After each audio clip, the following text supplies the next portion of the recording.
இப்ப இருக்கிற முதலமைச்சர் எப்படி நாற்காலியில உட்கார்ந்துருக்காருன்னா 3 காலு நல்லா இருக்கு, 4வது காலு 5 செங்கல் அப்படியே வரிசையா அடுக்கி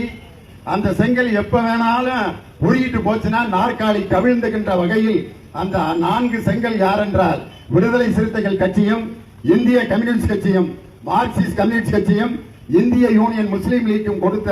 அந்த 4 செங்கலால் அமைக்கப்பட்ட அந்த காலில் தான் இன்றைய முதலமைச்சர் அமர்ந்திருக்கிறார் என்பதை இந்த நேரத்தில் தெரிவித்து,